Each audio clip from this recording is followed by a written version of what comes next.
Bonjour à tous et à toutes, bienvenue à l'émission Témoignages de vie. Je m'appelle Alexa Raff, je suis votre animateur de radio. Je suis psychopédagogue de formation, animateur de radio pour cette émission centrée sur l'être humain, une émission qui est humaine. Je suis aussi conférencier et auteur du livre La psychologie pour apprécier l'humain. La vie est belle et simple, ce sont les gens qui la rendent triste et compliquée, qui a été publié en septembre 2017 chez Béliveau Éditeur. À l'émission Témoignages de vie, on reçoit des invités qui sont inspirants, rayonnants et résilients. Et aujourd'hui, j'ai le plaisir d'accueillir et de jaser avec Stéphane Ruet. Bonjour Stéphane Ruet. Bonjour Alex. Ça va? Oui, je vais bien, merci. Merci pour l'invitation. Ça me fait plaisir. Donc, pour presque chacun des invités, je dis comment je connais l'invité, parce qu'il y aura environ 52 épisodes de l'émission Témoignages de vie, peut-être plus, on verra la suite après un an. Donc, en fin de compte, on s'est rencontrés la première fois, en fin de compte, en personne. C'était les soirées découvertes qui ont été organisées, qui avaient été organisées par Sandra Hull Oui, dans la ville de Québec. Moi, je me rappelle, tu avais donné une conférence de 15 minutes, puis moi, j'avais donné une conférence aussi de 15 minutes sur mon livre. C'est là qu'on s'est croisés. Donc, je me suis dit, j'aimerais t'avoir comme invité à l'émission Témoignages de vie. Donc, je te présente. Donc, tu as l'Académie Âme Évolution. Tu as été aussi animateur des radios à CJMD 96,9 FM, la radio de oui, Lévis, pendant un an. Tu remplaçais Marilyn Petit à l'émission témoignage à l'émission, excuse-moi, ah, pas nous. Toi et nous à CJMD. Donc, voilà, je vais te laisser raconter ton histoire de vie personnelle et ton histoire de vie professionnelle. Tu vas nous parler de ton entreprise, en fin de compte, Âme Évolution. Donc, premièrement, vas-y, je te laisse raconter, c'est quoi ton parcours, ta trajectoire de vie? Vas-y. Oh boy, écoute, on va retourner un petit peu en arrière parce que c'est Oui, trop drôle. Je suis un sensitif, c'est-à-dire que je suis médium, je lis l'énergie des gens. Depuis que je suis jeune, que je vois l'énergie aussi, je voyais l'énergie quand j'étais jeune. Il y avait toujours du monde dans ma chambre que j'avais peur d'eux. Je ne les connaissais pas, hein. Hein, OK. c'est pas évident quand quelqu'un vient se présenter et tu ne le connais pas. Tu sais, tu as 5-6 ans, toi, là, puis tu te dis, oh, que c'est ça?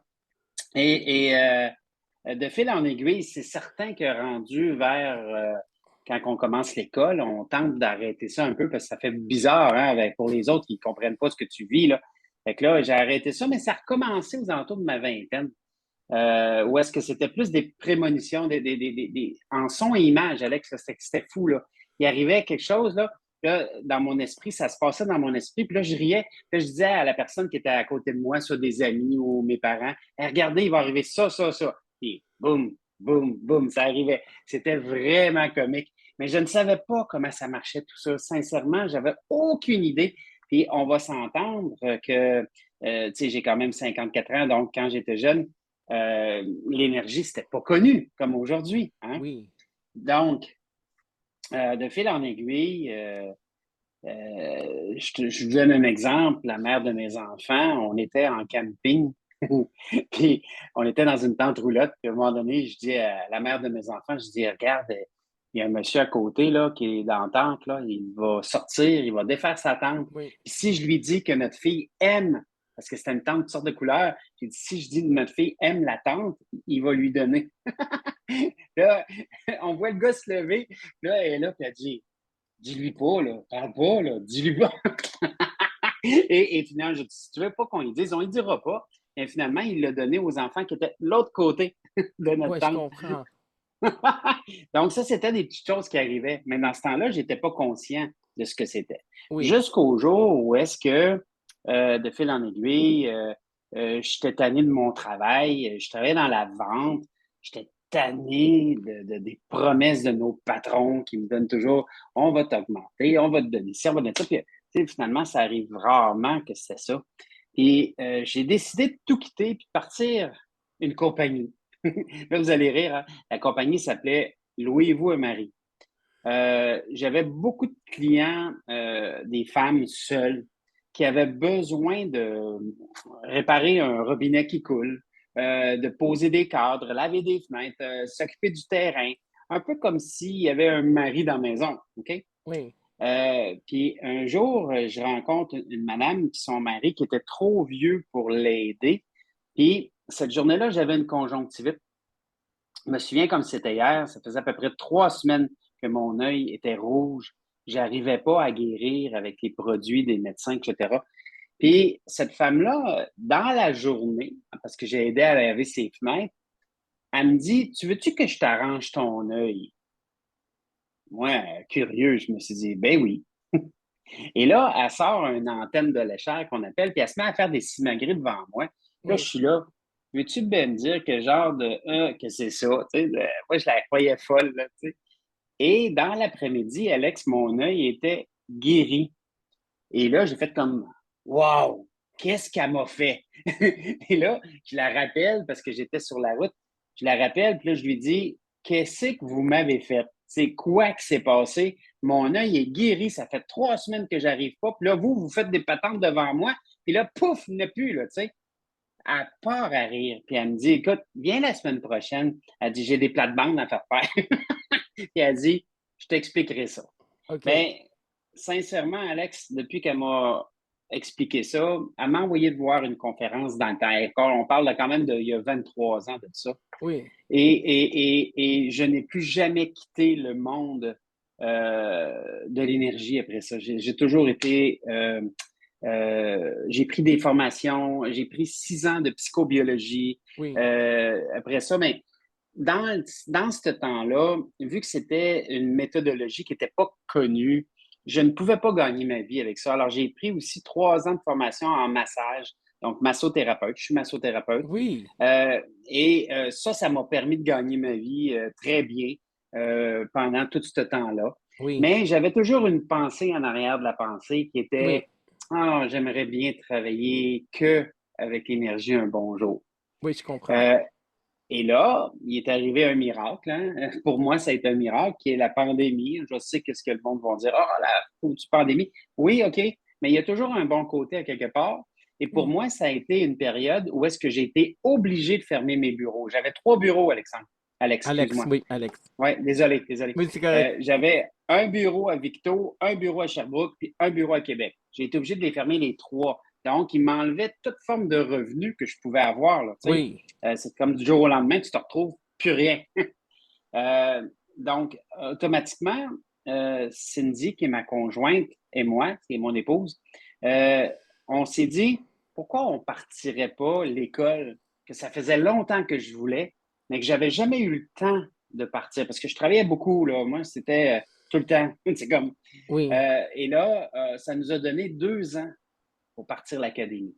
Là, oui, aujourd'hui, ça fait 4 ans qu'elle existe. oui. Et un an après sa création, Cindy, elle a quitté son emploi et est venue travailler avec moi à temps plein parce qu'on a de l'ouvrage euh, par-dessus les oreilles, qu'on va dire en bonne expression, c'est justement de l'accompagnement.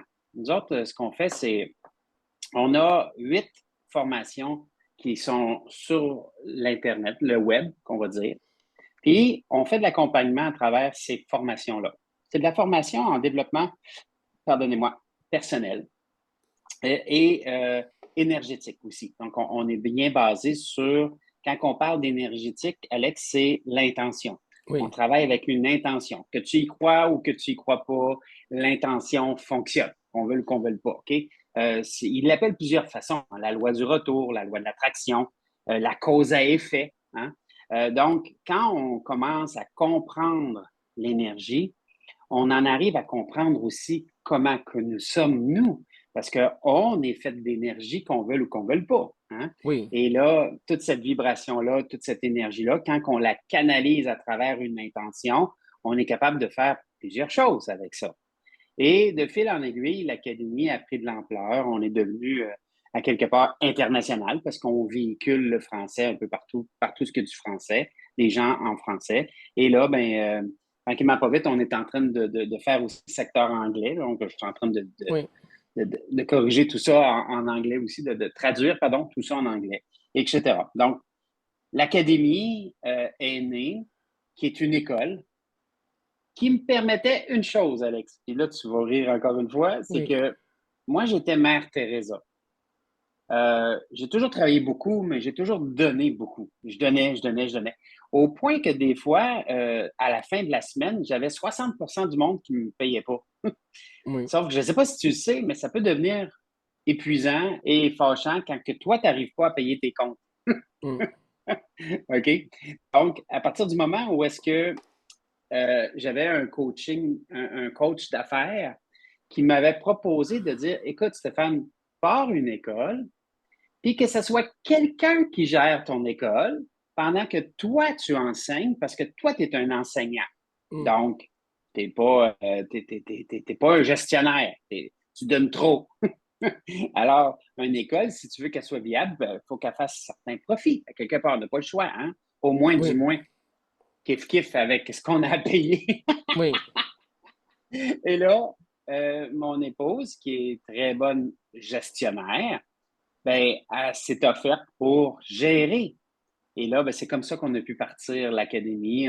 Et un côté, elle a fait toute la question de gestion, elle fait la oui, question de suivi, la mise en place aussi de toutes les formations qu'on a décidé de créer de plus, oui, etc. Et c'est là que ça se passe. C'est-à-dire que l'académie nous permet de pas juste vendre une formation, parce que ça, je trouve ça ridicule de vendre juste une formation, de ne pas avoir le contact avec la personne ou de suivi avec la personne. L'académie permet d'avoir un contact régulier, un suivi régulier et un support. Parce que comment que je vois des gens acheter des formations, mais oublie le support, après, tu les cherches, ils sont plus là, là. oui, je Tandis que nous comprends. autres, on est présent. On est présent pour les gens, Oui, pour qu'ils puissent grandir. Mon objectif, c'est un peu comme un père de famille qui voit ses enfants grandir et il en est fier. Et je suis fier de voir tout ce beau monde-là grandir. Et tu oui, sais, ça fait 20 ans que je fais ça, Alex. oui, Et j'adore toujours autant mon métier, là. Alors, oui. on en est là. Oui, donc toi, tu parles, Stéphane Ruet, d'énergie. Est-ce que tu penses que tout ce qu'on fait de bon dans notre vie, est-ce que ça nous revient d'une certaine façon? Parce qu'il y a des gens qui Oh, disent que j'ai été trop bon, j'ai été naïf, j'ai tout donné, puis j'ai pas eu